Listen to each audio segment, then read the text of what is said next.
이 시간 부족한 자를 세워주셨사오니 종의 입술에 기름 부어 말씀에 지혜와 지식과 능력 주시고 오직 정말 하늘의 끝 그 생명이 어떠한 것인지를 땅의 것으로 말할지라도 저들이 영원히 성령으로 깨달아 알아 그 말씀에 생명 가진 자로서 안식에 거하는 자들이 되게 하여 주시옵소서.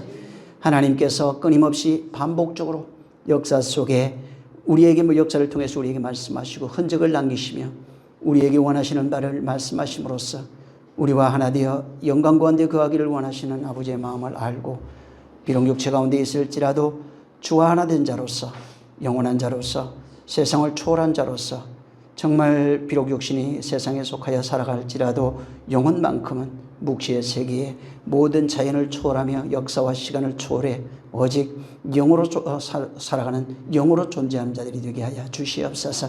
성령이 이 시간 함께 하시기를 원하옵고 듣는 자, 전하는 자, 또 여러 가지 모형을 말씀 듣는 자 동일한 은혜와 능력으로 은혜 받게 도와 주시옵소서. 함께 하시기를 원하며 예수 이름으로 축복하고 기도했습니다. 아멘. 할렐루야. 자, 우리 창세기 21장입니다.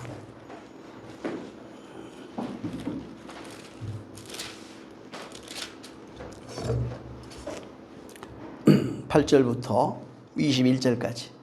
자, 시작. 아이가 자라매 젖을 떼고 이삭이 젖을 떼는 날에 아브라함이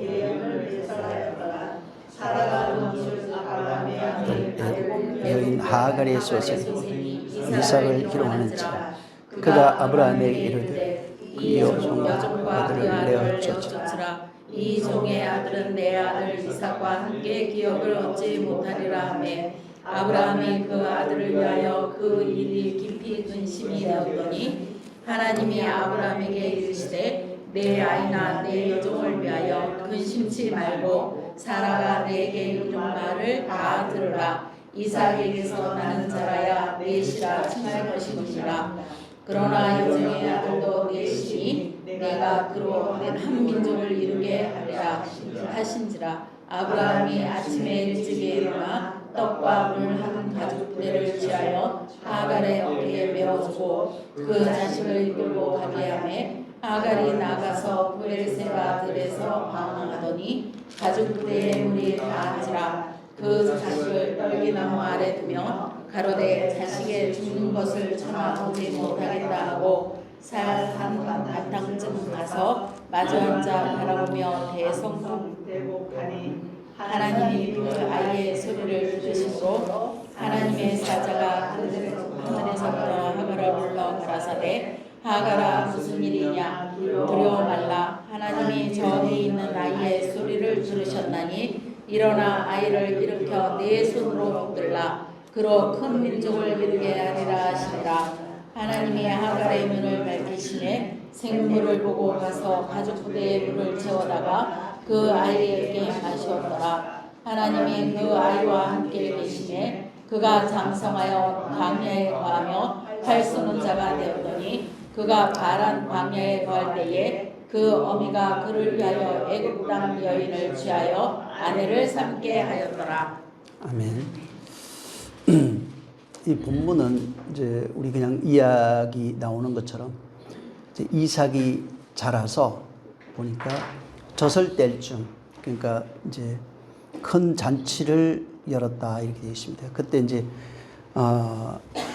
사라가 보니까 이스마엘이 하갈의 아들 이스마엘이 자기 아들을 이제 희롱하는 것을 봤어요.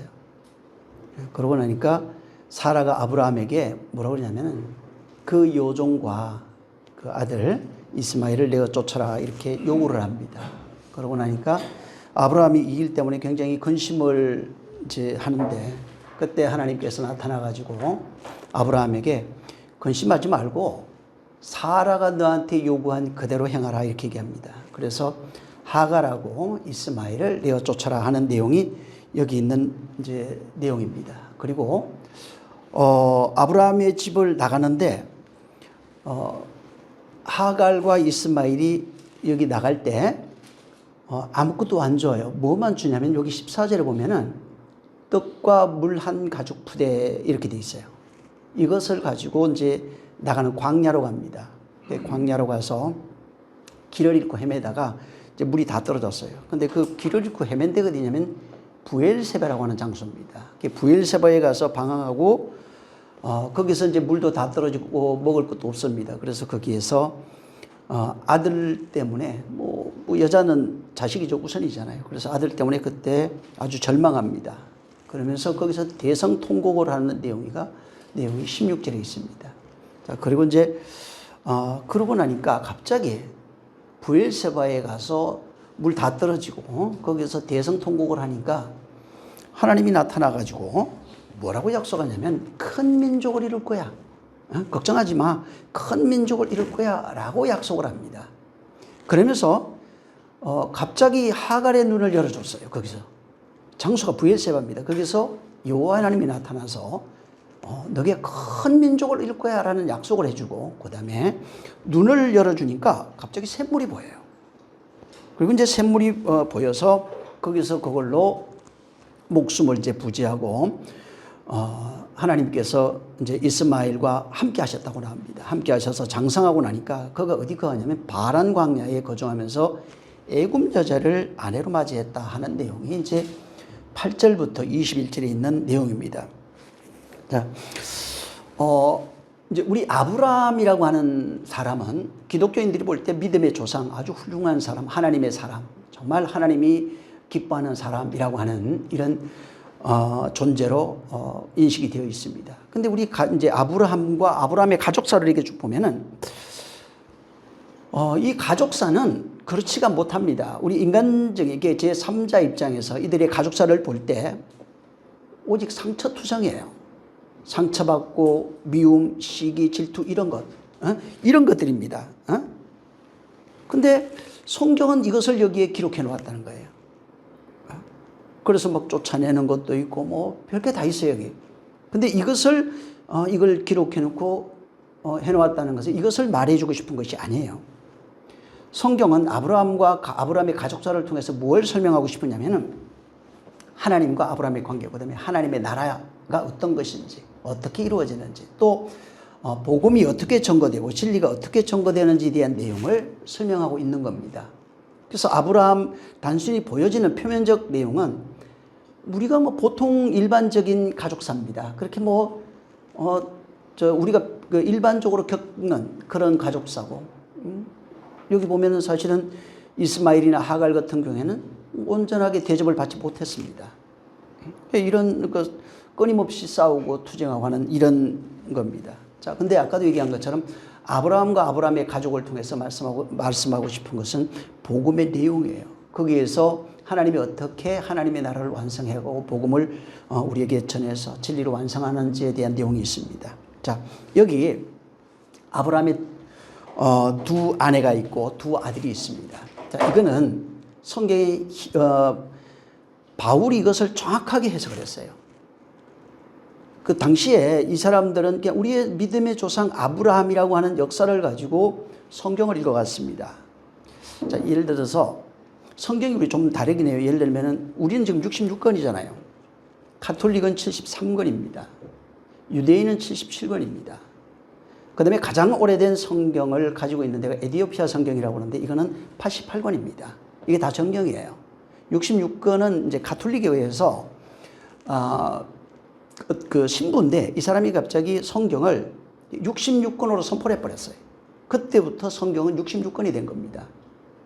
그래서 이게 에디오피아 성경에는 보면 우리가 읽지 않는 88권의 성경이 그대로 그냥 굉장히 두껍습니다. 그건 진짜로 가장 오래된 성경이고. 자, 어찌됐든 이런 그 성경을 읽으면서 이제 역사를 제대로 다 기록해 놨고 또 여러 방면에서 아브라함을 보면서 기록한 것들이 굉장히 많이 있습니다. 그러니까 이때 당시에 만약에 바울이 살던 시대에 이 성경은 유대인의 이제 그 역사겠죠. 이스라엘의 역사이면서 그다음에 하나님이 아브라함을 통해서 약속하신 것이 무언지에 대한 내용들을 아마 이들은 이제 보고 느낄 겁니다. 자, 근데 바울은 이 아브라함과 사레와 하갈, 이삭, 이스마엘을 통해서 뭐라고 설명했냐면 이거는 보여지는 것은 그냥 역사 속에 있는 건데 이것은 율법과 복음에 관한 얘기다 이렇게 설명했어요. 자, 그 내용을 갈라디아 한번 4장을 한번 보세요. 자, 갈라디아 4장.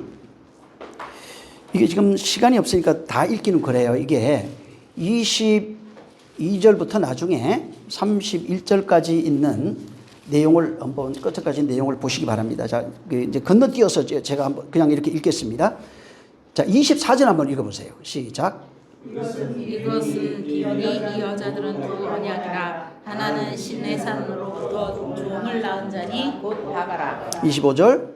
이 하가는 아라비아에 있는 신내산으로 지금 있는 예루살렘과 같은 데니 저가 그 자녀들로 더불어 종노릇하고 26절. 오직 위에 있는 예루살렘은 자여자니 곧 우리 어머니라. 29절. 그러나 그의 육체를 따라 난 자가 성령을 따라 난 자를 핍박한 것 같이 이제도 그러하도다. 예, 지금 그 바울이 이 사라와 그다음에 하갈, 이삭과 이스마엘에 대한 얘기를 하면서 정확하게 뭐라고 그랬냐면 하갈은 율법으로 시내산에서 나온 종을 낳은 자 이렇게 설명했어요. 그러니까 하갈은 그냥 육체 역사 속 인물 맞아요. 근데 맞는데 하나님께서 하갈을 통해서 우리에게 말해주고 싶은 것이 뭐냐면 율법을 상징한다. 시내산에서 나온 종을 낳은 자다 이렇게 설명한 겁니다. 그 다음에 사라는 진리로 위에 있는 예루살렘으로 자유자다 이렇게 설명했어요. 응? 지금으로 얘기하면 그 사라는 그리스도의 영합을 받은 교회를 상징합니다. 응? 그리고 이 그리스도의 교회, 곧 지금 그리스도 안에서 진리로 나온 그 교회는 종의 자녀가 아니라는 거예요. 율법 아래 있는 자가 바로 종의 자녀다 이렇게 얘기한 겁니다. 그래서 사라의 자녀는 자유자의 자녀고 예루살렘에 있는 자유자고 위로부터 난 자다 이걸 설명했어요. 바울이 이걸 보면서 위로부터 난 자고 자유자고 그 다음에 예루살렘이고 이 예루살렘 위로부터 난 예루살렘을 말합니다. 땅에서 온 게 아니에요. 근데 하갈은 신의 산이고 종을 낳은 자고 그 다음에 바로 율법이다 이렇게 이제 설명을 한 겁니다. 그래서 그 바울이 영감을 가지고 하나님이 그에 깨닫게 한 것은 역사 속 하갈과 사라는 바로 율법과 복음이 담겨 있는 예표라는 겁니다. 그러니까 여기 지금 창세기 21장에 읽었던 여러분이 8절부터 21절에 읽었던 이 내용이 율법과 복음의 내용이고 위로부터 난 것, 예루살렘으로 난 것, 자유자로 난 바로 그리스도 안의 교회와 그다음에 그렇지 못한 시내산에서 난 것, 종으로 난 것, 하갈로 난 것, 율법으로 난 율법 아래 있는 자유가 없는 자, 종의 자녀, 율법 아래 있는 자를 상징한다 이렇게 설명한 겁니다. 대단하지 않습니까? 그러니까 이걸 보고 이걸 그냥 깨달아 버린 거예요. 우리는 바울이 해석해 놓은 걸 보고 이걸 깨닫는데 이 사람은 이걸 그냥 신약 성경 없을 때 이걸 보고 깨달은 겁니다. 그러니까 모든 성경에 나오는 구약에 있는 역사가 전부 다 이런 식이에요. 율법과 복음으로 되어 있어야 다. 자, 그래서 이것은 율법과 복음이 어떻게 연결이 되어 있고 어떻게 그 복음이 나는지에 대한 내용을 여기에 담고 있고 복음을 담은 어떤 예표입니다. 그러니까 그들을 그냥 역사 속의 인물, 하갈과 사라를 역사 속 인물을 복음을 담은 예표로서 쓴 겁니다. 자, 근데 이제 그 다음에 가니까 9절에 이 내용을 가지고 이제 우리 이해하면 됩니다. 자, 이스마엘이 이삭을 조롱합니다. 그래서 아브라함이 집에서 내어 쫓았어요. 쫓았는데 이 사람들이 떡과 물 한 가죽 푸대를 가지고 부엘세바로 갑니다. 자, 그래서 여기 지금 아브라함 유업을 같이 얻을 수 없어. 내어 쫓으라. 근데 내어 쫓을 때 보면은 이스마엘이 이삭을 핍박하기 때문에 사라가 그걸 보고 내어 쫓으라 요구를 하니까 아브라함이 그를 내어 쫓은 겁니다. 그러니까 이거는 어떤 아까도 얘기한 것처럼 표현적으로 보여지는 인간적인 애정, 인정, 감정을 설명하고 싶은 것이 아닙니다. 바울은 이걸 율법과 복음으로 설명했잖아요. 율법과 복음을 담아놓은 비유라는 거예요. 자, 그래서 21장 8절에 아이가 자라서 젖을 뗄 때, 이삭이 젖을 뗄 때입니다. 큰 잔치를 베풀었다 되어 있습니다. 그러니까 이삭이 젖을 뗄 때 아브라함이 큰 잔치를 뺐는데 이 젖이라는 단어를 들어가면 가말이라고 하는 단어입니다. 이 가말은 이제 그 들어가 보면은 그 숫자가 그 스트롱 코드라고 그러는데 이게 1580이라는 단어예요. 근데 이게 낙타란 뜻입니다. 자, 근데 그 옆에 가말이라고 하는 단어 똑같은 우리 단어도 똑같고 발음도 똑같은 가말이 있어요. 그거는 1581, 1582 둘 다 가말이라고 써요. 자, 근데 여기는 이 지금 여기 그 8절에는 이 가말이라는 단어를 젖으로 해석을 했고 그 다음에 1581번이라고 하는 이 가말은 낙타라고 해석을 해놓은 겁니다. 같은 거예요. 같은 문자입니다. 그래서 이게 젖을 뗀다는 의미가 무슨 의미를 갖고 있냐면 낙타에서 내려오다 이런 뜻입니다. 낙타에서 내려온다 이런 의미를 가지고 있어요. 그래서 고대 팔레스타인 이런 지역 그 사막에 있는 사람들 낙타라고 하는 것은 그 교통수단입니다. 그 다음에 뭐냐면 무거운 짐을 싣고 사막을 이동하는 이동수단이기도 합니다. 그래서 예수님이 뭐라고 하냐 낙타를 가지고 비유를 할 때 부자가 천국에 들어가는 것이 얼마나 어려운지 낙타가 바늘길을 통과하는 것보다 어렵다 이렇게 얘기한 겁니다. 그래서 낙타는 뭐냐면 무거운 짐을 짓고 어디로 가고 있는 거예요. 이게 상징하는 게 가말이 상징하는 게 율법입니다. 그래서 젖을 떼고 내려왔다는 것은 바로 율법에서 내려왔다, 나왔다 이런 의미를 가지고 있어요. 그래서 낙타를 낙타가 짐을 싣고 가는 것, 바늘길을 통과해야 되잖아요. 반드시 거기서 짐을 내려야 됩니다. 그래서 이 낙타가 수고하고 짐을 싣고 가는 것은 율법 아래 율법의 행위를 가지고 수고하고 있는 인생들의 모습을 이런 식으로 표현해 놓은 겁니다. 자, 그래서 전부 다 율법 아래 있는 자가 뭘 붙들면 율법의 행위를 붙들고 살아가고 있어요. 이걸 가지고 낙타를 타고 가다, 낙타에 짐을 싣다 이런 식입니다. 그래서 예수님 비유가 전부 다 낙타를 타고 가는 것, 낙타에 짐을 싣고 있는 것 이런 거는 율법의 행위를 가지고 수고하면서 하나님 앞에 나아가는 모습이에요. 그래서 이런 모습이 전부 다 수고하고 무거운 짐을 지고 가고 있는 모습이에요. 그래서 예수님이 이걸 비유로 들어가지고 수고하고 무거운 짐진 자들아 다 내게로 오라. 그 짐을 내가 가볍게 해주겠다는 겁니다. 인생들의 모습은 전부 다 낙타를 타고 가고 있는, 낙타에 짐을 싣고 가고 있는 모습이에요. 이것을 여기에 이제 젖이라고 하는 단어를 해놓은 겁니다. 그래서 젖을 뗀다고 할 때 여기에 젖을 뗐는데 그 큰 잔치를 베풀었습니다. 이렇게 해놨어요. 8절에 했는데 구체적으로 잔치의 내용이 없어요. 여기 뭐 자세하게 해놓은 것 자체가 없어요. 근데 잔치의 내용을 가늠하는 게 8절에 있어요. 그게 뭐냐면 젖을 떼고예요. 그러니까 잔치의 목적은 잔치의 주 목적이 뭐냐면 젖을 떼고. 그러니까 젖을 뗀 그것을 기념해서 큰 잔치를 베풀었다 하는 겁니다. 그래서 잔치의 내용이 젖을 뗀 겁니다. 그래서 아까도 얘기한 것처럼 젖을 뗐다고 하는 것은 율법의 행위라든가 율법의 언약 아래서 나오는 것을 의미해요. 그래서 젖을 뗐다. 그럼 율법의 행위에서 나왔다. 낙타에서 내려왔다. 율법의 아래서 언약 아래서 나왔다 이런 겁니다. 그래서 율법 아래서 나와서 진리로 내려왔다는 것은 이제는 율법 아래서 나와서 진리로 성장해 가는 것을 상징하는 거예요. 그러니까 이삭이 그랬다는 겁니다. 이삭이 누구냐면 백으로 나왔고 율법에서 이제 젖을 뗀 거예요. 나와가지고 율법에서 나와서 이제 자라가고 있는 어린아이가 되는 거예요. 그래서 젖을 먹고 하면은 아직 여전히 율법 아래 있는 상태고, 그 다음에 낙타를 타고 이거하고 가말 이게 나중에 또 젖하고도 연결이 돼 있는데 이런 것들을 보면은 이게 율법에서 이제 나와서 이제 자라는 그런 내용을 말하고 있는 겁니다. 자, 9절부터 이제 쭉 읽었던 13절의 내용을 이제 우리가 쭉 보면은 이게 이제 그 사라가 봤어요. 그리고 이제 그 애굽 여자 하갈의 아들이 이삭을 놀렸다고 나옵니다. 놀리니까 이제 내어 쫓아라 했던 내용이 여기 기록이 되어 있습니다. 그러니까 사라가 보니까 이스마엘이 자기 아들 이삭을 이제 놀리는 겁니다. 자, 놀렸는데 근데 여기 보면은 바울은 그 뭐라고 써놨냐면 이거를 하갈의 아들 이스마엘이 이삭을 놀리는 것에 대해서 바울에 의하면 바울은 율법 아래 있는 존재들이 특징이 하나 있어요. 그게 뭐냐면 내가 하나님을 잘 섬긴다는 겁니다. 지난주에 이제 좀 시간이 좀 있어서 이렇게 뭘 유튜브를 하나 보는데 거기에 어떤 그 목사님이 글을 썼더라고요. 그래서 거기 보니까 한국 이제 장로교에 대한 얘기를 썼어요. 거기는 뭐 전 세계에서 장로교가 큰 데는 우리나라밖에 없어요, 사실은.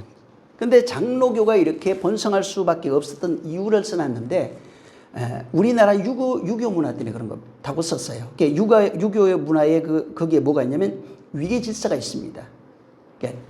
양반, 뭐 대감 이런 것들이 있어요. 그다음에 질서 뭐 그래갖고 큰 아버지부터 이렇게 유교는 철저하게 질서를 만들어요. 근데 이것이 장로교하고 맞았다는 겁니다. 그러니까 장로교에 뭐가 맞았냐면 장로 제도예요. 위계 질서입니다.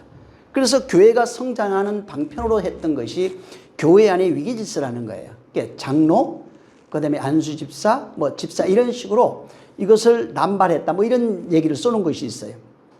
자, 이처럼 그런 어떤 질서 속에 가둬놓고 그 질서를 통해서 사람들을 통제하는데 거기 안에서 그렇게 살아가고 있는 것 자체가 신앙생활을 굉장히 잘하는 것처럼 여겨지지만 실상은 빈 껍데기라고 쓴 게 있더라고요. 아무것도 아니라는 거예요, 이게. 그러니까 자기가 맡은 어떤 직분 때문에 모도 하고 헌신도 하고 교회도 짓고 하지만 실상은 그거는 그 질서 아래서 최면치레 같은 위계 질서 아래서 하는 그런 행위지 하나님 보실 때 그것이 의가 될 수 없다는 겁니다. 이 마찬가지인데 율법 아래에 있는 존재들의 그 특징이 뭐냐면 하나님을 잘 섬긴다고 생각해요. 행위를 열심히 잘하면 아름다운 모양을 자기 스스로 아름다운 모습, 선한 모습을 갖춥니다. 해야 될 것, 하지 말아야 될 것을 잘 생각해서 그리고 자기 자신을 잘 다스립니다. 이렇게 자기가 자기 자신을 잘 다스리고 있는데 그 법으로 자기를 볼 때 의롭다고 생각한다는 겁니다. 거기 비춰서 내가 비교 하위, 비교 우위에 둬서 비춰가지고 내가 나를 보면서 나는 훌륭한 사람이야. 내가 직분도 있고 열심히 일하고 정말 나는 주일만 되면은 새벽부터 나와서 밤늦게까지 봉사하면서 하나님을 이렇게 섬기고 저들은 그냥 예배만 하고 가니까 비교해서 볼 때 내가 참으로 훌륭한 사람이라고 생각한다는 겁니다. 근데 바울은 이거를 로마서 7장 나중에 7절부터 시간이 없어서 그러니까 25절까지 꼭 읽어보시기 바랍니다. 근데 훌륭하다고 생각했는데 그 법이 내 안에 내가 가늠하고 있는 법이 있는 걸 알았어요. 그걸 어떻게 설명했냐면 한 법이 있더라 이렇게 설명했어요. 이게 자기가 가지고 있던 법이에요.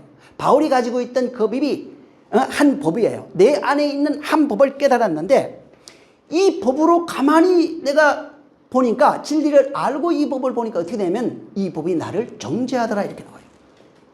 내 안에 한 법이 있어서 그 법이 나를 정죄하는 것을 깨달았다는 겁니다. 그래서 오라 나는 공고한 사람인 거예요. 끊임없이 이 법이 나를 죄아래로 끌어당기고 있는 것을 발견했어요. 그래서 그리스도의 은혜가 없다면 나는 죽은 자예요. 사망이에요 이게. 그래서 그리스도의 나는 은혜를 붙들 수밖에 없다 이렇게 얘기한 거예요. 그러니까 한 법이 있었는데 그전에는 이 법 때문에 내가 의로운 사람, 훌륭한 사람, 거룩한 사람, 난 유대인 중에 유대인, 히브리인 중에 히브리, 정말 나는 뭐 학문으로 하든 뭘로 하든 최고의 차지를. 그 법이 내가 비교해서 봐서 나는 훌륭한 사람이었는데 진리를 알고 가만히 보니까 이 법이 나를 가두어서 노예 생활을 시키고 있는 것을 발견했다는 겁니다. 자, 이걸 가지고 구절을 한번 보세요. 사라가 보니까 이스마엘이 이삭을 놀리는 걸 봤어요. 제가 지금 로마서 7장 얘기했잖아요. 여기에 구절에 있는 내용이 이거예요. 율법에 의해서 정죄당하고 끊임없이 율법에 의해서 희롱당하고 율법에 의해서 조롱당하고 핍박당하고 있는 이 모습을 여기다 써놨어요. 율법에 의해서 우리 안에 있는 한 법이 끊임없이 우리를 놀리는 그 내용, 율법의 행위입니다. 이거를 밖에다가 이삭과 이스마엘이라고 하는 걸 놓고 이스마엘이 이삭을 핍박하는 내용으로 그림자로 모형으로 예표로 해놓은 겁니다. 그래서 율법의 행위가 어떤 일이 있으면 자 이제 언제 놀렸냐면 그전에도 놀리고 싸웠겠죠. 근데 저설된 이후에 이걸 발견한 거예요. 저설된 이후에 율법의 행위가 촉발이 돼가지고 율법의 행위가 끊임없이 이삭을 놀리고 희롱하고 정죄하고 이삭을 괴롭히는 것을 본 거예요. 우리 안에 있는 그 율법이 젖을 떼고 난 이후에 그 진리를 내가 알고 나니까 그 법이 나를 어떻게 하는 법이 희롱하고 놀리고 정죄하고 저주하고 끊임없이 사망 아래로 끌고 가는 것을 바울이 봤다고 하는 내용하고 이 내용하고 같은 내용을 이런 식으로 설명해 놓은 겁니다. 그래서 이 법이 우리 안에서 뭘 합니까? 끊임없이 나의 죄악을 폭로시켜 버리는 거예요. 그걸 희롱이라고 그래요. 저주라고 그럽니다. 사망 아래 있는 겁니다. 그래서 바울이 이것을 가지고 바로 율법이 끊임없이 나를 죄 아래로 끌어당기고 있다. 희롱하고 있다. 저주하고 있다. 사망 아래 노예 생활로 이끌고 있다. 이렇게 얘기합니다. 근데 그러면서 또 한 얘기를 했어요. 바울은. 무슨 얘기냐면 율법이 아니고서는 죄를 알지 못했을 것이다 그랬어요. 율법 때문에 나의 근본이 나는 선한 사람이라고 생각했지만 선한 것이 전혀 없다는 것을 알았다. 그래서 율법이 선한 것이다. 율법이 선한 것이다. 왜? 죄를 알게 해서 내가 하나님 앞에 가서 은혜 받을 수 있도록 이끌었기 때문에 그렇다는 거예요. 그래서 율법이라고 하는 것은 죄를 깨닫게 해서 끊임없이 나를 하나님 앞으로 끌고 가가지고 내가 아무것도 나는 할 수 없는 그것을 하나님이 하시게 해가지고 하나님께서 내게 은혜 베푸시게 했다는 겁니다. 그래서 율법이 하는 게 뭐예요? 죄를 깨닫게 하는 그 역할을 한다는 겁니다. 이게 무슨 말이냐면 율법으로 시작해서 진리로 하나님이 우리를 끌고 간다는 겁니다. 율법이 없으면 절대로 모른다는 거예요. 율법이 없으면 죄 아래 있는 것, 내가 희롱당하고 있는 것, 내가 사망 아래 저주 아래 노예 생활하고 있는 사실을 모른다는 겁니다. 그래서 이 모양은 율법으로 시작해서 나를 진리로 완성하는 내용을 이미 창세기부터 그렇게 말씀해 놓은 거예요. 그래서 창세기는 이 내용을 어둠이어 썩에 율법 아래 있는 상태입니다. 첫째 날부터 그래서 일곱째 날까지 가서 어떻게 완성되는지를 설명해 놨고 다시 반복해서 애굽에서 인도해 가지고 광야를 거쳐 가나안으로 가는 것으로 또 설명해 놨어요. 그래서 제7일 들어가면은 제7일은 전부 다 여호와의 안식이에요. 그리고 뭐라고 설명해 놨냐면 너희는 나의 안식으로 들어오라 이렇게 얘기하는 겁니다. 그래서 광야 생활이 뭐예요? 하나님의 안식에 들어가는 여정이고 과정인 거예요. 우리 이 교회 생활 있잖아요. 하나님의 안식으로 들어가는 여정이고 과정인 거예요. 전부 다 그런 식으로 해놓은 겁니다. 그래서 성경을 이 가나안이라고 하는 것이 어디예요? 하나님의 나라. 하나님이 통치하는 곳. 그래서 하나님의 나라의 특징이 뭐냐면 통치가 있어야 돼요. 자, 교회라고 그랬잖아요. 하나님의 통치가 없는 교회는 교회가 아닌 거예요. 건물을 말하는 게 아니에요. 하나님의 통치가 있느냐 얘기하는 거예요. 그래서 어떻게 일어났어? 성령이 오시면 내가 너희 안에서 너를 통치하고 이끌어줄 거야. 이렇게 설명해 놓은 겁니다. 하나님의 통치가 이루어지고 있느냐는 거예요. 통치가 뭘로 이루어집니까? 진리로, 말로.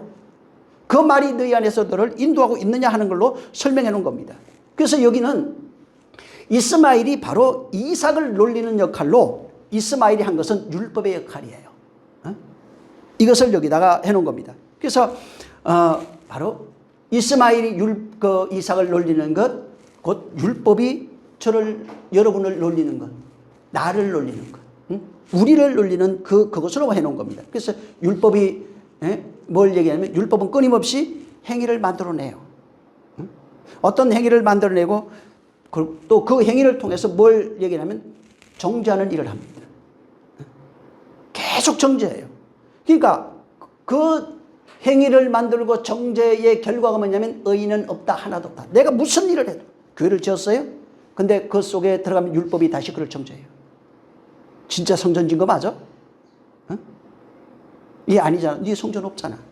계속 그냥 행위를 까발려버려요. 전부 다 우리가 만들어낸 행위를 까발리고 뭐를 얘기하냐. 아, 내가 한 것이 전혀 없는 거야. 하나님의 은혜밖에 없다는 겁니다. 응? 그래서 율법이 하는 것은 정죄하는 역할을 합니다. 응? 그리고 은혜 받으라는 겁니다. 하나님의 은혜 없이는 절대로 살 수 없어요. 교회를 100개 짓든 1000개를 짓든 상관없어요. 하나님의 은혜 없이는 내가 절대로 살 수 없어요. 다만 그렇게 했을 때 하나님을 사모하는 것이 있으니까 다른 사람보다 빠르긴 하겠죠, 당연히. 그래서 영적으로 깨어있지 않으면, 다른 말로 얘기하면 진리로 살아나지 아니하면, 영 안에 거하지 아니하면 어떻게 되냐면 율법의 놀림을 받을 수밖에 없습니다. 율법으로 희롱당할 수밖에 없어요. 그래서 영으로 살아난다는 말이 은혜 받지 아니하면, 은혜로 살아가지 아니하면, 은혜 받아서 그 진리 안에 거하지 아니하면 계속해서 죽을 때까지 희롱당합니다. 사람들의 입에서 쏟아내는 게 전부 다 율법이에요. 100%. 다 율법입니다. 행위, 질서, 율법은 질서예요. 그걸 코스모스라고 해놓은 겁니다. 자, 그래서 진리를 모르면, 진리 안에 거하지 못하면, 하나님의 안식으로 살아가지 못하면 율법에 희롱당하고 놀림당하고 이끌리며 종살이할 수밖에 없는 겁니다. 근데 그것을 깨달으면 그게 내가 종살이였구나, 그게 사망이구나, 그게 저주구나, 희롱당하던 거라는 것을 압니다. 그래서 이걸 영 안에 거하지 못하면, 진리 안에 거하지 못하면 율법의 행위로만 살아가요.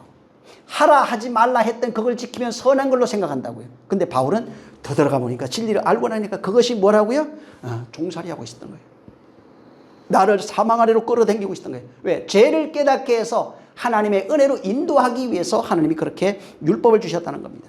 그래서 내가 살아가고 있는 모든 세상, 이 세상, 인간의 역사, 나의 역사가 전부 다 뭐라고요?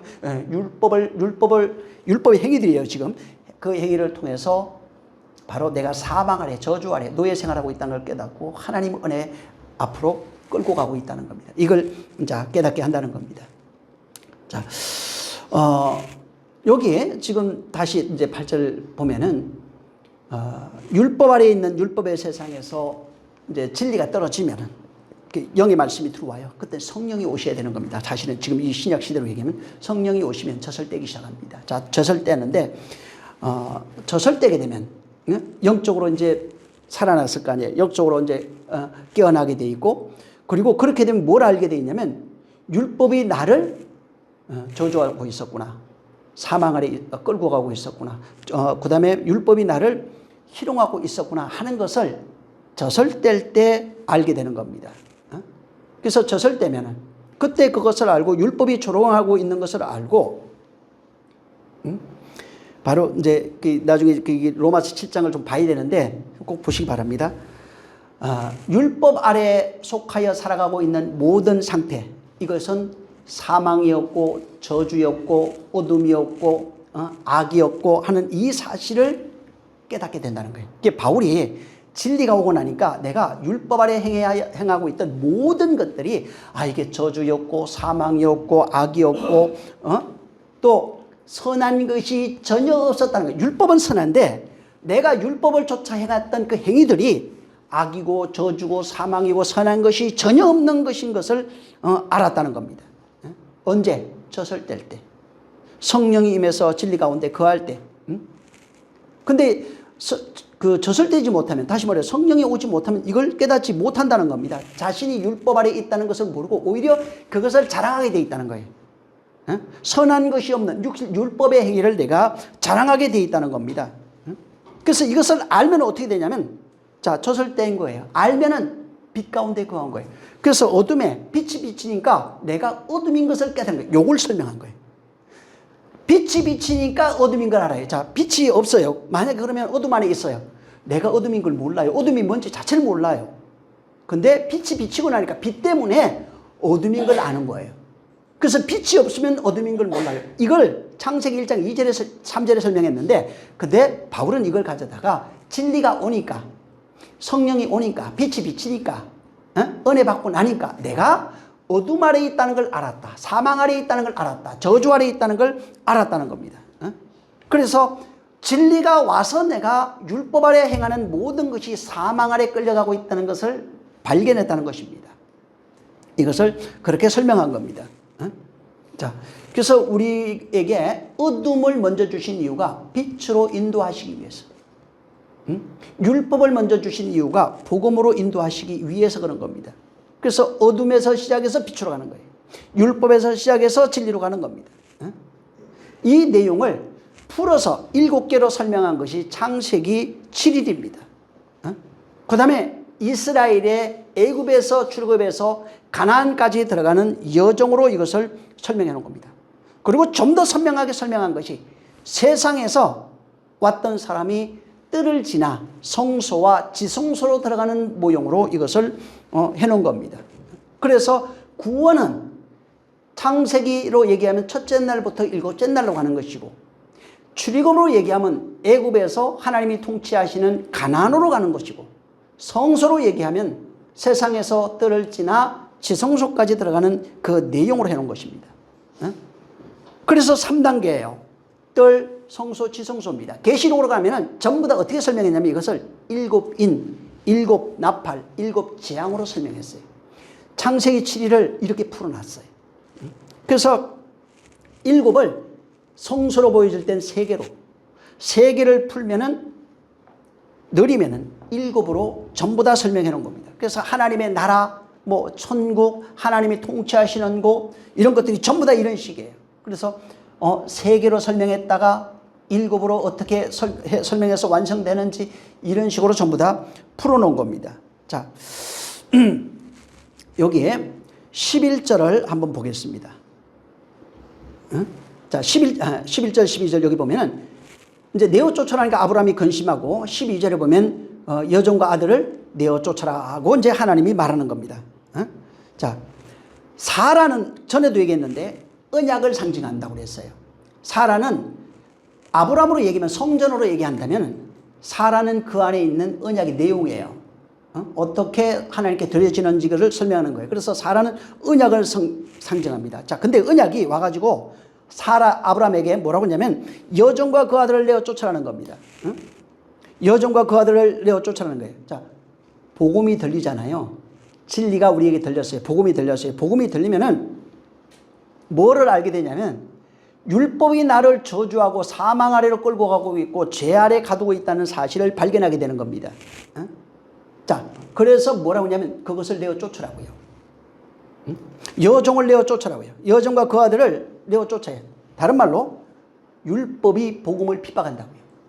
옛사람이, 우리로 얘기하면 옛사람이 새사람을 핍박한다고. 옛사람은 율법을 상징하고 새사람은 복음의 진리를 상징합니다. 그래서 복음의 진리가 들어오면 어떻게 되면 율법이 어떻게 하는지가 다 보인다고요. 그래서 율법이 나를 핍박하는 것을 깨닫게 되는 겁니다. 그래서 여기 뭐라고 하냐면 하나님이 그 핍박하는 율법 곧 하갈과 이스마엘을 내어 쫓아라 한 것입니다. 그러면서 한 얘기가 아브라함이 그 이삭이 사라가 이스마엘과 하갈은 내 아들과 유업을 같이 얻을 수 없어요. 맞습니다. 새 사람, 그 옛사람은 절대로 새 사람과 유업을 같이 얻을 수 없어요. 얻을 수 없고 오직 새 사람만, 진리의 사람, 영으로 난 그 사람만 하늘의 것을 유업으로 받을 수 있는 겁니다. 자, 다시 한번 갈라디아 한번 보겠습니다. 4장 다시 한번 보세요. 갈라디아 4장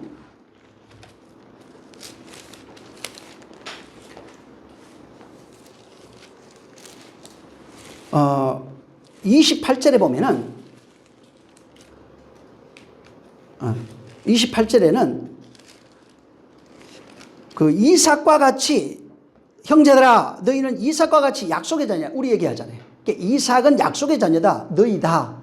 그 다음에 29절에 그때 육체를 따라 난 자가 성령을 따라 난 자를 핍박했다는 겁니다. 이제도 똑같다. 그러니까 육체를 따라 난 자 성령으로 난 자. 옛사람 새사람이에요. 같은 얘기예요. 이스마엘과 이삭을 얘기하는 겁니다. 성경이 뭘 말하느냐? 여종과 그 아들을 내어 쫓아라. 아들이 자유자의 아들과 더불어 유업을 얻지 못한다고 기록했다. 이 지금 창세기 여기 21장 얘기하는 겁니다. 자, 근데 그런즉 형제들아 우리는 여종의 자녀가 아니라 자유자의 자녀다 이렇게 얘기했어요. 절대로 옛사람은 새사람과 함께 유업을 얻을 수 없다는 겁니다. 이게 그리고 그 옛사람을 내어 쫓아야 된다는 거예요. 내어 쫓지 않으면 유업을 같이 겸해서 낼 수 있는 게 아니에요. 옛사람이 나가야 되는 거예요. 새사람만 유업을 받을 수밖에 없는 겁니다. 자, 인간 있죠.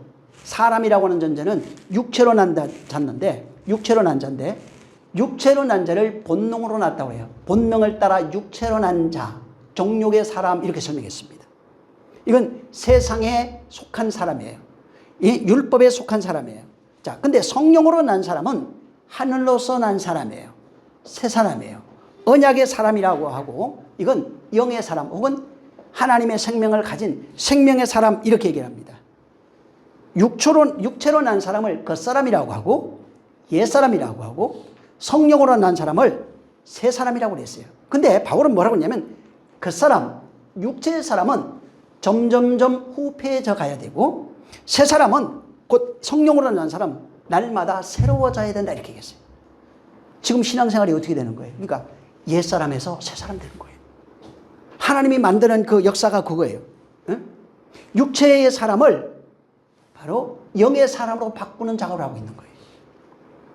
그런데 이 과정에서 끊임없이 반복되는 게 뭐냐면 옛사람이 새사람을 핍박하는 겁니다. 옛사람이 새사람을 저주하는 거예요. 희롱하는 거예요. 끊임없이 다시 육체로 끌어당기고 있네요. 정욕의 사람으로 만들어가는 겁니다. 먹는 것, 마시는 것, 입는 것, 육체의 것을 자랑하게 하고 세상 것을 자랑하게 하고 그것을 목표로 살아가게 만든다는 겁니다. 그런데 성령으로 난 사람은 이와 같이 아니하다. 육체의 사람은, 정욕의 사람은 후패해 가는데 새 사람은 성령으로 난 사람은 점점점 새로워진다. 살아난다고요. 점점점 신령해지고 온전해진다라고 하는 것을 말하고 있는 겁니다. 그 내용을 여기다가 지금 넣는 거예요. 11절, 12절 여기에 그래서 13절 전부 다 그 얘기입니다. 그래서 사라에게 난 그만이 유업을 받는다는 겁니다. 하나님의 언약의 약속은 옛사람에게 없어요. 오직 새 사람 돼야 돼요. 근데 오늘날 새 사람 되려고 그러는 게 아니라 어떻게 하죠? 율법 아래서 열심히 하나님을 섬기려고 그래요. 그러면은 없어요. 유업을 받을 수 없다고요. 여기다 이게 집어넣어 버렸어요. 유업을 못 받는다고요.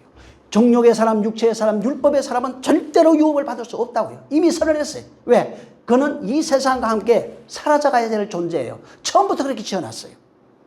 그 안에서 하나님의 영으로 난 자 그 사람만 하나님의 아들이 되는 겁니다. 이 내용을 여기다 넣은 거예요. 자, 14절부터 또 다시 보면은 아브라함이 아침에 일찍 일어나가지고 떡과 물 한 가닥을 가져다가 하갈의 어깨에 메어주면서 아이를 데리고 가라 했어요.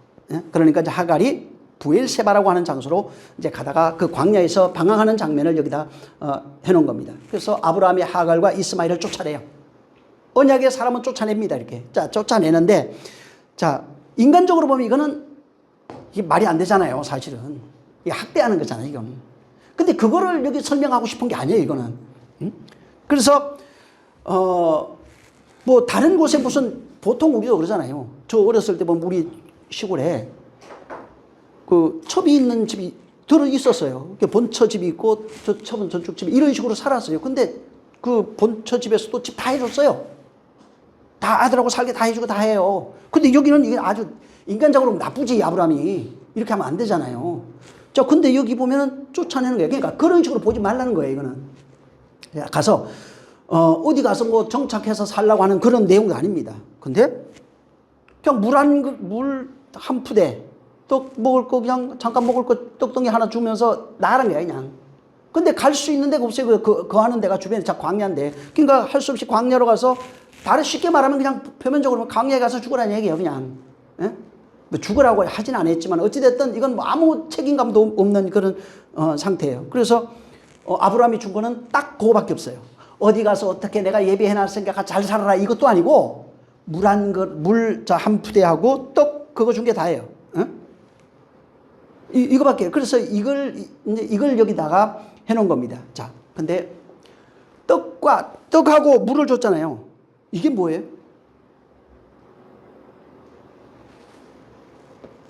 여러분, 예수님이 그 얘기하죠. 나는 하늘로서 온 떡, 하늘로서 온 생수. 그 얘기예요. 하갈아, 네게 필요한 건 뭐라고요? 예수 그리스도 필요하다는 걸 보여요. 육체의 사람, 율법의 사람한테 필요한 건 뭐라고요? 이걸 여기다가 상징적으로 놓는 거예요. 떡과 물 필요하다고요. 율법의 사람들에게 필요한 건 떡과 물이라는 겁니다. 그래서 신약으로 얘기하면 예수 그리스도의 율법의 사람, 하갈, 이스마엘은 율법의 사람을 육체의 사람, 그 사람을 상징하는데 이에게 필요한 건 떡과 물이에요. 신약으로 얘기하면 예수 그리스도가 필요한 거예요. 자, 근데 이들이 어디로 가냐면 부엘세바로 갑니다. 자, 부엘세바라는 어디냐 광야입니다. 그냥 광야에서 이제 거기서 방황했다 이렇게 나와요. 그리고 하갈이 여기는 지금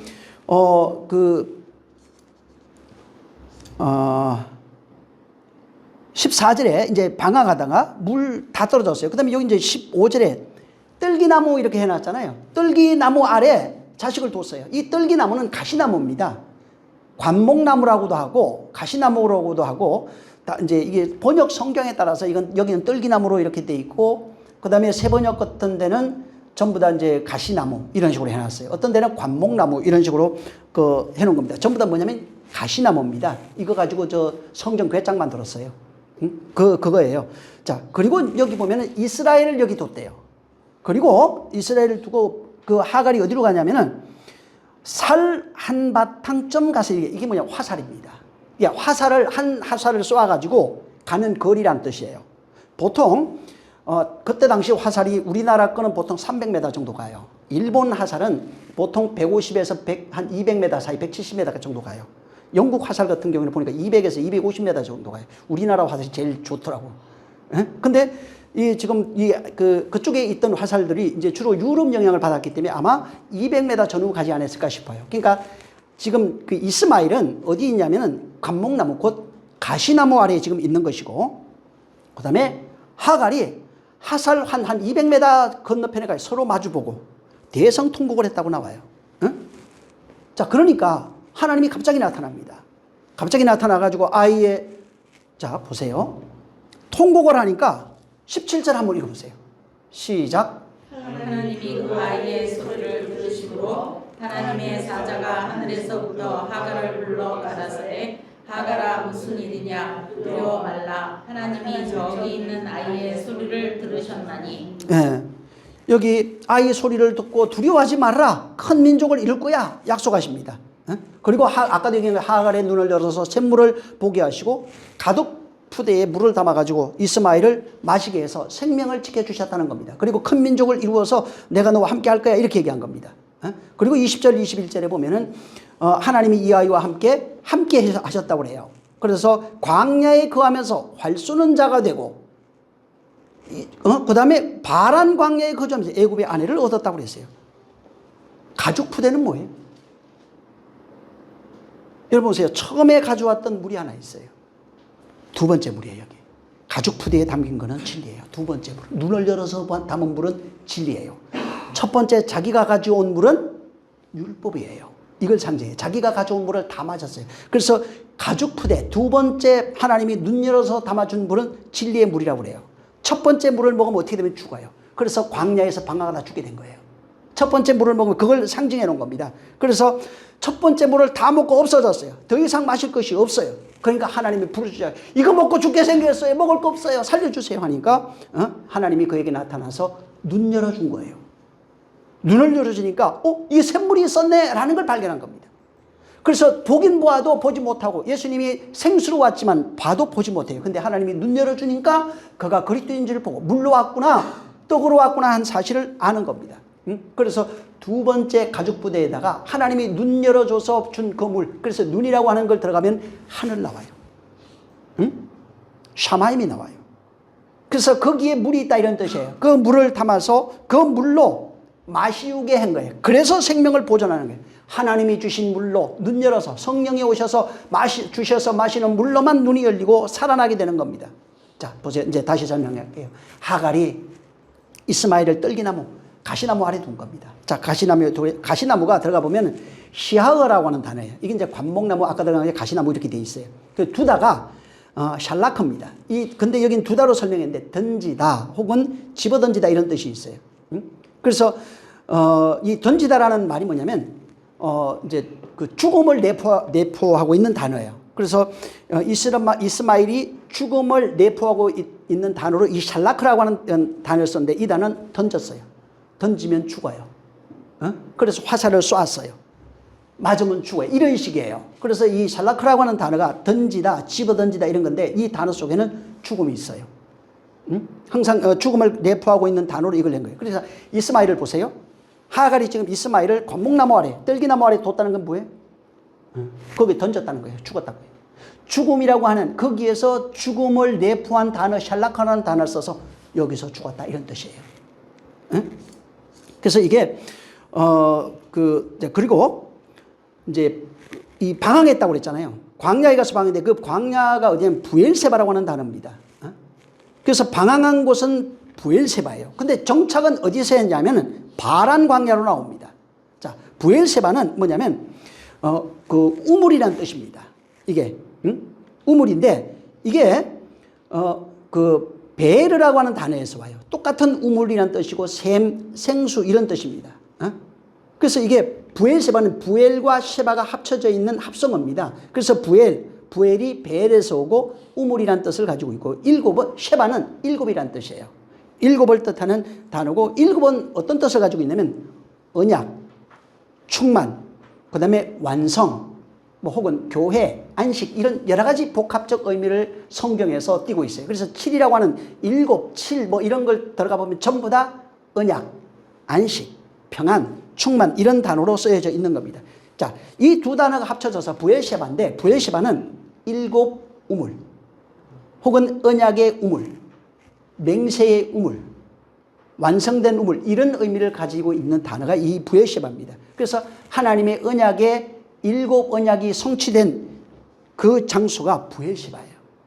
일곱 언약이 성취되는 그 안식을 성취한 그 안식을 의미하는 단어로서 부엘셰바 그 일곱 언약 일곱이 완성되어진 곳 언약이 완성되어진 이런 겁니다. 그래서 두 단어가 합쳐졌어요.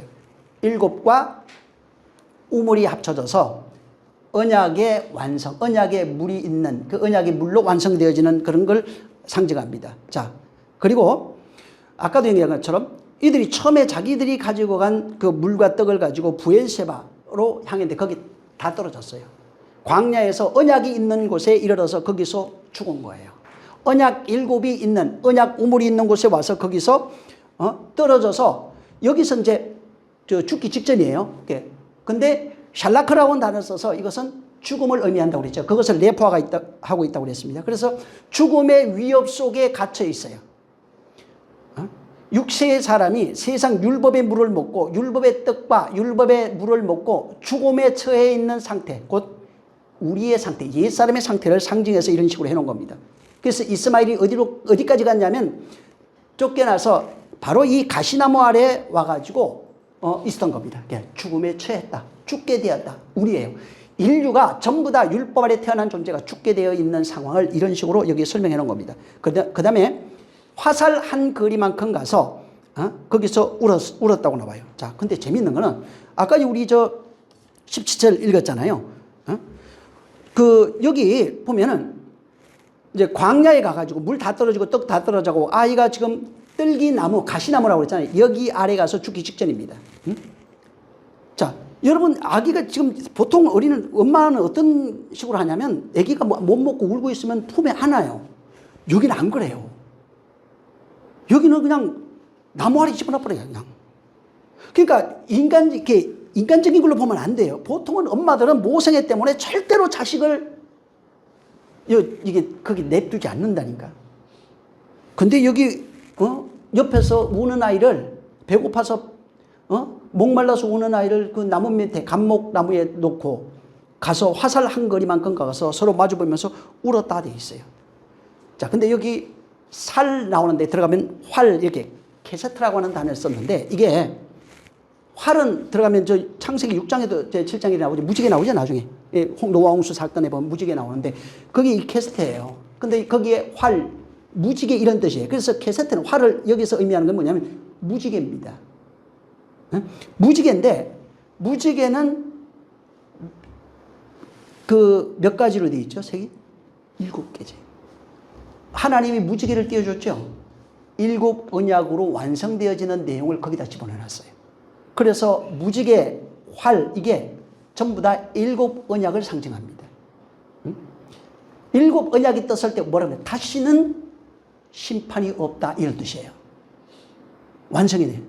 여기도 그 내용을 여기 활로 케세트라고 하는 단어를 넣는 거예요. 그래서 이스마엘과 하갈 사이에 잡으세요. 이스마엘 화살 한 거리만큼 한데 이 사이에 무지개가 떴어요.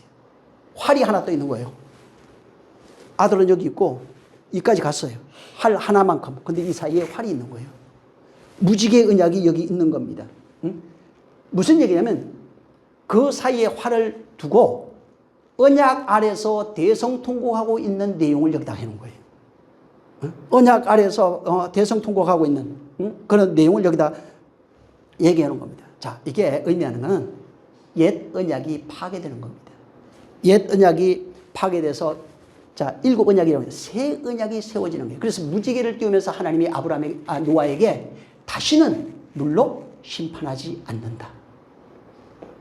언약 아래서 죽게 되었던 모든 자기, 이 언약이 뜨면은 다시는, 새 언약이 뜨면은 다시는 죽지 않는다.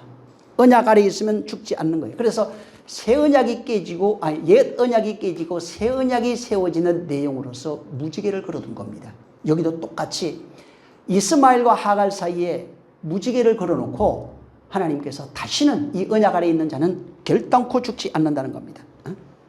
자, 근데 아까도 얘기한 것처럼 하갈과 이스마엘이 광야에서 방황하다가 아들이 가시나무 아래 둡니다. 여기는 이제 뜰기나무죠. 뜰기나무 아래 있는 거예요. 자, 뜰기나무 아래는 그 가시나무는 율법을 상징한다고 그랬죠. 율법 아래는 뭐 어떻게 되면 반드시 죽어서 나와요. 율법 아래 있는 자는 반드시 율법에 의해서 죽습니다. 율법은 의인은 없다. 모두가 죄인이라고 그래서 선언해 버렸어요. 모든 자는 죄 아래 있어요. 반드시 죽어서 나올 수밖에 없어요. 근데 죽어서 나올 수밖에 없는 그 인간이, 죽을 수밖에 없는 인간이 어떻게 된다고요? 언약 아래 있으면, 7 언약 아래 있으면 산다는 거예요. 산다는 겁니다. 그걸 보여준 겁니다. 자, 근데 여기 뭐라고 하냐면 대성통곡해요. 근데 사실 여기 들어가 보면은 하갈이 대성통곡을 했는데 여기 보세요. 17절에는 아이가 울었다고 나와요. 그래서 관목나무는 십자가를 상징해요. 거기서 죽어서 나오는 예수 그리스도와 하나로 죽어서 나오는 언약 아래서 시작이에요. 여기서부터 첫째 날부터 시작해 빛이 비치는 죽음으로 시작해서 예수 그리스도의 죽음으로 시작해서 안식으로 들어가는 내용을 여기다 집어넣는 겁니다. 그래서 거기에 감목나무 아래서 십자가예요. 나무예요. 그게 나중에 이거 가지고 그 벗게 만든다고 그랬잖아요. 그거예요. 여기서 죽어야 돼요. 껍데기 다 벗겨져야 돼요. 그러면 하나님이 그걸 가지고 새 사람 만드는 얘기를 여기다 해놓은 겁니다. 자, 근데 재미있는 게 울어요. 대성통곡은 방성대곡을 하는데 막 웁니다. 자, 우는데 이때 신약 성경에 이렇게 우는 것을 적어놓은 데가 있어요. 이게 우는 게 무엇을 의미하는지 신약 성경에 정확하게 볼 수 있는 데가 있어요. 그게 뭐냐면 예수님이 귀신 쫓아낼 때예요. 귀신 쫓아낼 때 귀신이 어떻게 돼요? 전부 다 큰 소리를 지르며 떠나가고, 그게 이제 나중에 한번 굉장히 많이 나옵니다. 사복음서 얘기 막 엄청나게 많이 기록되어 있는데, 대표적으로 그 4장 41절에 보면 여러 사람들에게서 귀신이 나게, 여러 사람들에게서 나가는데 전부 다 큰 소리를 지르며 가로되, 이렇게 나와요. 큰 소리를 지르면서 그들이 떠나갑니다. 이게 뭘 상징하냐면 귀신 나갔어요. 이게 아니고 예수님이 귀신을 쫓아주니까 그 언약의 말씀이 그 얘기 들어가니까, 생명이 들어가니까 귀신이 나가더라, 이 얘기예요.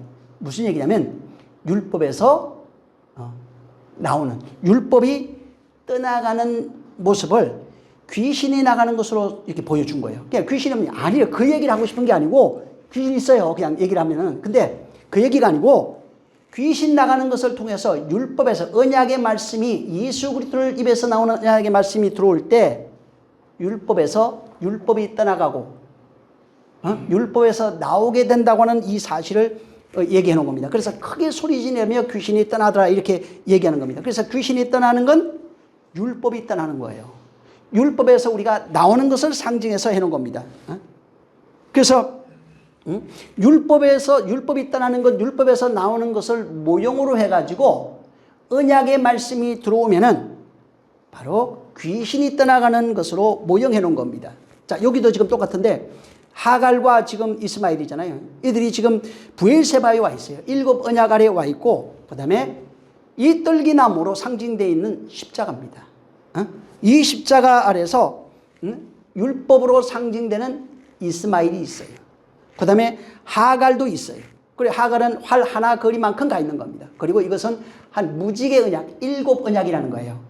창세기 7의 7일 창조를 얘기해요. 7의 언약을 말합니다. 이것을 여기다가 둔 거예요. 케스트라고 하는 단어를 넣어가지고 여기다 둔 겁니다. 그래서 서로 마주보며 방성대곡 했다, 이렇게 나옵니다. 자, 그래서 이거를 이제 율법에서 이제 죽게 된 것을 알고, 그 다음에 하나님의 언약이 떠오르니까 이제 거기서 나오는 그런 귀신이 떠나가고 율법이 떠나가고 율법에서 나오는 그런 모형을 이제 그 상징적으로 표현해갖고 이제 울음으로 이렇게 해놓은 겁니다. 그래서 여기에 나오는 이게 실의 언약이 실현되는 현장을 십자가, 그 다음에 그 언약 아래 아이부터 시작해가지고 무지개 언약이 떠가지고 여자와 그 아이를 상징해서 해놓은 겁니다. 우리예요, 다. 그래서 거기에 언약 아래에서 죽게 되어 있는데 하나님이 나타나서 거기에서 언약이 실현되니까 방성되고 가고 울며 큰 소리를 지르고 떠나고 거기에서 눈이 열리는 그런 내용을 여기다가 해놓은 겁니다. 자, 그리고 이제 여기 17절부터 이제 쭉 보면은 하나님이 아까도 얘기한 어린아이 소리를 들었다 나와요. 그 운 거는 누가 울었냐? 하갈이 울었어요. 여기. 그죠? 17절부터 보면 아이의 소리를 들었다고 분명히 여기 써놨거든요. 운 거는 그 16절에 보면은 하갈입니다. 하갈이 이제 울었는데 아이의 소리를 들었다고 그러고 이제 18절에 가면은 일어나 아이를 일으켜 내 손으로 붙들라 그로 큰 민족을 이루게 하리라 이렇게 되어 있어요. 자, 일어나 아이를 일으켜 내 손으로 붙들라 이렇게 있지. 일어나가 쿰이에요. 일으켜 하는 게 나사고 붙들라 하는 단어가 하자크라고 하는 단어입니다. 이 단어를 전부 다 언약적인 의미를 담고 있는 게 쿰, 나사, 하자크라고 하는 단어예요. 자, 다시 말하면 가시나무 아래에서 죽어가고 있는데 다시 살아서 똑바로 세워지는, 죽어가고 있는 자가 다시 살아나서 똑바로 세워져 있는 모습을 여기 쿰, 나사, 하자크라고 하는 단어를 써놓은 겁니다. 자, 무슨 얘기냐면 율법으로 죽어가고 있는데 진리로 똑바로 세우겠다는 거예요. 율법으로 죽어가고 있는 자가 진리로 똑바로 세워진다 하는 의미를 여기 해놨어요. 자, 보세요. 그래서 쿰, 나사, 하자크라는 단어를 넣어서 율법으로 죽어가고 있는 자가 진리로 세우겠다는 거예요. 똑바로 세워진다 이거예요. 근데 이 세워지는 내용을 19절에 해놓은 겁니다. 세워진 내용이 보니까 눈이 밝아져 버린 거예요. 진리로 세워지면 눈이 밝아진다고요. 눈이 밝아지니까 샘물이 보여요. 이 샘물은 율법으로 오는 물이 아니에요. 이 물은 하늘로부터 오는 물이에요. 예수 그래요. 보긴 보아도 뭘 보냐? 샘물을 봐요. 예수 그리스도를 보는 눈이에요. 그러니까 그가 하늘로부터 온 양식이고 하늘로부터 온 물이라고 하는 것을 보게 되는 겁니다. 그래서 여기 눈이 밝아져서 하갈이 샘물을 이제 보게 됐어요. 하갈이 있잖아요, 여기. 하갈이 있는 장소가 뭐예요? 부엘세바라고. 7 언약이 완성돼요. 눈이 밝아져요. 죽음에 처해 있던 그가 하갈과 이스마엘인 우리예요. 육체의 사람, 옛 사람이에요. 이 사람이 하나님이 성령이 임하시니까 바로 눈이 밝아져가 거기에 7 언약이 완성되어지는 장소로 부엘세바를 해놓은 겁니다. 그 전까지는 어떻게 되어 있어요? 눈이 가려져 있던 거예요. 율법 아래 있을 땐 눈이 가려져 있어요. 언약의 샘물이 안 보였어요. 7의 언약이 보이죠. 진리의 샘물이 보이질 않았어요. 근데 케세트라고 하는 활, 무지개의 언약이 뜨고 나니까 하나님의 7 언약이 뜨고 나니까 언약이 완성되니까 어떻게 되냐면 옛사람이 죽고 새사람이 되는 거예요. 7 언약이 이루어지고 나니까 가리웠던 눈에 비늘이 벗겨져 버려요. 그래서 이걸 설명을 모세는 어떻게 했냐면 수건을 쓴 얼굴 같다. 눈에 비늘이 벗겨 있는 것 같다. 비늘이 벗겨졌다. 수건이 벗겨졌다. 이렇게 얘기해요. 수건을 쓰고 있다가 벗겨진 것 같고 비늘이 눈에 덮여 있다가 벗겨진 것 같고 이런 식으로 설명한 겁니다. 그래서 여기에서 하나님의 언약 이 게세트에 의해서 7 언약에 의해서 옛사람이 죽고 새사람이 되는 그 내용을 얘기해 놓은 겁니다. 그래서 언약의 샘물, 7 언약의 샘물이 여기에서 완성이 되는 내용으로 해놓은 겁니다. 마찬가지로 그 예수님이 침례받을 때 그 요한에게 침례받을 하늘이 열리고 성령이 비둘기같이 임했다 이렇게 얘기했잖아요. 그전에는 몰랐어요. 근데 이제는 하늘이 열려버린 거예요. 하늘이 열리고 성령이 임해버린 거예요. 지금 교회로 얘기하면 그거예요. 눈이 열려버린 겁니다. 닫혀있던 하늘이 열린 거예요. 그전에 못 보던 게 보인 거예요. 닫혀있던 하늘이 열린 겁니다. 진리의 샘물이 보인 거예요. 이제부터는 뭘 먹기 시작하면 진리의 샘물을 이 가죽 부대 이런 거 나오잖아요. 전부 다 들어가면 나중에 어떻게 되냐면 마음으로 연결되어 있어요. 그래서 성령도 마음으로 오고 언약도 마음에 있고 전부 다 이런 식이에요. 하나님의 언약이 진리의 샘물이 그 안에서 터져버리는 겁니다. 그래서 이제는 보긴 보아도 보지 못하는 자가 아니라 보면 보여요. 들으면 들려요. 입이 있으면 그냥 말하기 시작하는 겁니다. 그래서 진짜 보이지 못하는 자가 진리의 샘물을 보고, 이 하갈과 이스마엘을 통해서 진리의 샘물을 보고 그 다음에 그 샘물을 마시는 존재로 살아가는 겁니다. 그래서 하갈과 이스마엘은 우리예요. 그를 통해서 하나님이 그에게 7 언약을 완성하시는 내용을 여기다가 집어넣는 겁니다. 그래서 이 세상은 사실은 이 세상 전체가 율법입니다. 율법으로 되어 있는 세상이에요. 다른 말로 얘기하면 7으로 되어 있어요. 그냥 성경으로 얘기하면 7의 언약이 펼쳐지는 장소이고 7로 되어 있는 거예요. 그래서 7이라고 하는 것이 끊임없이 반복되어 나타나고 있고 7으로 설명되어져 있는 게 이 세상이에요. 근데 이게 눈꺼풀이 벗겨져야 되는데 안 벗겨져요. 그 눈꺼풀이 벗겨지려면 성령이 오셔야 되는 거예요. 새 언약이 그에게 임해야 되는 겁니다. 여러분 저 무지개 있잖아요. 그냥 우리 과학적으로 이렇게 만약에 본다면 무지개가 다른 게 아니라 태양에서 오는 빛이 있어요 지금. 빛이 이제 그 전파죠 이것도. 고주파 저주파 하면서 어떤 전파들이 이런 것들이 이제 오는데 이 가시광선에 이게 보이는 건데 이게 오는데 이게 물을 만나게 됩니다. 이제 물을 만나면 빛이 이게 프리즘이 이렇게 생겨요. 이게 물과 이게 수분 같은 것들이 이제 부딪히면 이렇게 그 수분과 부딪히면 물과 부딪히면서 수분과 부딪히면서 이제 거기에서 이렇게 이게 스펙트럼이라고 그러죠 이렇게 이런 것들이 형성이 돼요 이렇게 그것이 보이는 것이 빛이 와가지고 물을 만나서 투과되면서 나타나는 현상이에요. 7가지로 그렇게 나타나는 겁니다. 그래서 우리가 눈으로 볼 때는 빛이 다 보이는 게 아니고 7개가 이렇게 보여요. 그래서 태초부터 하나님이 이 하늘에다가 7개 걸어놓고 7개로 보게 하신 거예요. 7개로 이 언약을 통해서 하나님이 이 세상을 완성하시겠다고 하는 내용을 집어넣는 거예요. 여러분 옴기 있잖아요. 왜 도레미파솔라시도 하는 거. 이거 만든 사람이 이게 찾다 보니까 나오더라고. 구이도 다레초라고 하는 게 옛날에 내가 봤던 기억이 있어가지고 이 사람이 만든 게 구이도 다레초라고 하는 사람인데 이 사람이 음계를 만들었어요. 근데 이 사람이 그래서 한참 잊어버렸다가 찾다 보니까 나오더라고. 도레미파솔라시도 있잖아요. 이게 도가 뭘 상징하냐면 하나님을 상징해요. 단어 자체가 그래요. 레가 하나님의 소리, 미가 하나님의 역사, 파는 하나님의 교회들, 솔은 하나님의 구원, 나는 하나님의 입술. 신은 사도 요한의 약자예요. 이거 해놓은 거예요. 그래서 내가 이게 라틴어거든요. 이게 내 써오긴 했는데 있긴 그래요. 아무튼. 그래서 그 철자를 앞에 따가지고 뭐 예를 들어서 도 같으면 우토케안트 락시드스라고 하는 단어예요. 이 단어의 그 앞에 걸 따가지고 그 우트가 하고 이게 도로 바뀐 거예요. 그래서 도레미파솔라시 뭐 이런 식이에요. 근데 이게 처음에 만들 때 이런 식으로 만든 거예요. 하나님의 소리, 하나님의 역사, 하나님의 교회들, 하나님의 구원, 하나님의 입술, 사도 요한. 신기하잖아요. 이거 칠 때마다 우리 그냥 모르고 치는데 옛날에 봤던 기억이 있어갖고 혹시나 해가지고 보니까 있더라고 이게.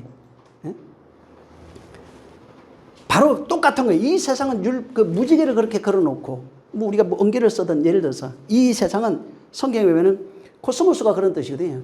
구리판을 막 두들겨고 얇게 펴가지고 질서정연하게 펼쳐놓은 것을 의미해요. 다른 말로 얘기하면 율법의 세상이에요. 율법에 의해서 질서정연하게 펼쳐져 있는 이 세상 율법의 세상입니다. 그래서 이 율법의 세상은 질서정연하게 율법이 펼쳐져 있다고 해요. 질서정연하게 펼쳐져 있어요. 그래서 여기서 아무데나 두들겨도 율법이 나와요. 여기서 어떤 행위를 해도 율법의 행위가 나와요. 율법의 소리, 율법의 행위, 뭐 율법의 언약 이런 게 나와요. 근데 율법 안에는 뭐가 있다고요? 7가지 언약이 들어가 있다고 이거 안에. 그래서 율법 안에 담겨 있는 내용이 뭐라고요? 진리라고 얘기를 한 거예요. 그래서 율법을 처음에는 바울이 얘기한 것처럼 로마서 7장 8장 잘 읽어보세요. 거기는 율법을 가지고 난 선한 사람으로 생각했던 거예요. 그러다가 진리가 와서 율법을 깨달은 것이 율법이 나를 죄아리로 끌고 다니는 것을 발견한 거예요. 나쁘냐? 그렇지 않다는 율법을 보니까 결국은 그것은 선한 거였더라 얘기한 거예요. 왜? 율법이 나를 끌어다가 은혜 안으로 끌고 가고 있는 것을 발견하고 그래서 난 이제부터 은혜 없이는 살 수 없는 자 오직 내 것은 배설물같이 버리고 오직 뭐로 살? 은혜로만 살아가는 자가 될 것이다. 그래서 율법도 선하고 진리도 선하다 이렇게 얘기한 겁니다. 발견하고 나니까 자기가 깨달은 순서대로 썼어요 그거를. 그래서 여기 지금 그 율법 아래 가 있어도 하나님의 만약에 언약이 보이지 않는다면, 그리스도의 언약이 성령이 오지 않으면 어떻게 되냐면 여전히 율법의 소리만 들려요. 율법의 행위만 나타나요. 자기 의만 나타나게 돼 있어요. 근데 십자가에서 은혜 받고 나면은 그 언약 아래에 있는 자에게 하나님이 나타나 가지고 눈 열어준다고요. 귀 열어준다고요. 입 열어준다고요. 그 내용을 여기다가 집어넣는 겁니다. 그래서 듣지 못하던 자가 듣게 하고, 보지 못하던 자가 보게 하고, 말하지 못하던 자가 말하기 시작하는 겁니다. 그래서 하나님의 언약이 완성돼서 이제부터는 눈 열어서 본 자기가 본 그 내용을 가지고 먹고 마시고 살아가는 겁니다. 그래서 땅으로 율법으로만 봤던, 흑백으로 봤던 것이 이제는 칼라로 보여지면서 하나님의 빛깔이 확실하게 보이죠. 언약의 내용들이 무지개 안에 숨겨져 있던 내용이 뭔지 무지개만 봤는데 그 언약이 뭔지, 7의 언약이 뭔지, 언약이 완성되었을 때 그 내용이 뭔지를 알게 되는 겁니다. 그래서 그 진리로 살아가는 그런 존재가 되는 겁니다. 그래서 여기 이스마엘과 하갈은 브엘세바에서 뭘 했냐면 바울하고 똑같아요. 은혜를 경험한 거예요. 하나님의 사랑을 경험한 거예요. 하나님이 그에게 눈 열어주신 거예요. 예수님이 오셔서 그래서 이 땅에 보지 못하는 자를 보게 해서 눈 열어주시고, 듣지 못하는 자를 듣게 하시기 위해서 귀 열어주시고, 그 다음에 말하지 못하는 자들, 너희가 말하지 못하는 자야 라고 하면서 입을 열어주신 것이 에바다 해가지고 나온 거예요. 이와 같은 역사가 저와 또 여러분 가운데 끊임없이 나타나시기를 예수님으로 축원합니다. 정말 이 브엘세바의 은혜, 이스마엘과 하갈이 나쁜 게 아니에요. 이 사람을 통해서 복음을 다시 설명해 줄 겁니다. 우리가 그렇게 되어야 할 존재라고 하는 사실. 근데 하갈은 봤어요, 샘플을. 우리도 봐야 되잖아요. 우리는 이미 보고 있잖아요. 그 보고 있는 그 물로 살아가는 존재가 되어야 돼요. 그것으로 들려지는 그것으로 살아가는 존재가 되는 겁니다. 이와 같은 역사가 나와 내 인생 속에 끊임없이 반복돼야 되고, 또 나로 인해서 바로 내 가정, 내 자녀들, 내 가족들, 모든 자들도 그렇게 되어져야 하는 겁니다. 그래서 우리는 절대로 어디 뭐를 추앙하고 이런 게 아닙니다. 여기가 이 하갈이 대성 통곡하면서 거기서 하나님 살려달라고 하니까 하나님이 그를 직접 역사해 준 겁니다. 이것이 반복되는 거예요. 하나님이 그렇게 하겠다는 약속과 언약이 여기 담겨 있어요. 다음 시간에 또 이어서 여기 그 뒤 한번 또 얘기하겠습니다. 자, 기도하겠습니다. 살아계신 하나님 감사합니다. 우리 하나님 함께 하시고 역사해 주셔서 정말 이 브엘세바에서 하갈과 이스마엘이 경험했던 이러한 하나님의 은혜가 우리 가운데 나타날 수 있도록 역사하여 주시옵소서. 하나님께서 약속하신 그 언약의 내용이 우리 안에 성취됨으로 이제는 육체가 있기에 땅의 것을 먹고 마시고 입지만은 이제는 하늘의 것을 먹고 마시고 입는 자가 되어지게 도와 주시옵소서. 오직 육체를 위해서 보여지는 것을 위해서 먹고 마시고 입었으나 이제는 보이지 않는 것을 위해서 먹고 마시고 입는 자들, 언약의 성취를 위해 살아가는 자들이 되게 하여 주시옵소서. 성령이 함께 하시기를 원합니다. 예수님으로 기도했습니다. 하늘에 계신 우리 아버지여, 이름이 거룩히 여김을 받으시오. 나라에 임하옵시며 뜻이 하늘에서 이룬 것 같이 땅에서도 이루어지리. 오늘날 우리에게 일용할 양식을 주옵시고 우리가 우리에게 죄진 자를 사하여 준 것 같이 우리 죄를 사하여 주옵시고 우리를 시험에 들게 하지 마옵시고 다만 악에서 구하옵소서. 나라와 권세와 영광이 아버지께 영원히 있사옵나이다. 아멘. 감사합니다. 주님, 정말 우리에게 끊임없이 말씀하시고 우리를 사랑하여 완성하시는 하나님의 마음 알아 육신의 시간 동안 끊임없이 진리로 완성되어지는 존재들이 되게 하시옵소서. 온전한 교회 되게 하시옵소서. 우리 모든 영광 하나님께 드리겠습니다. 수고 많이 하셨습니다.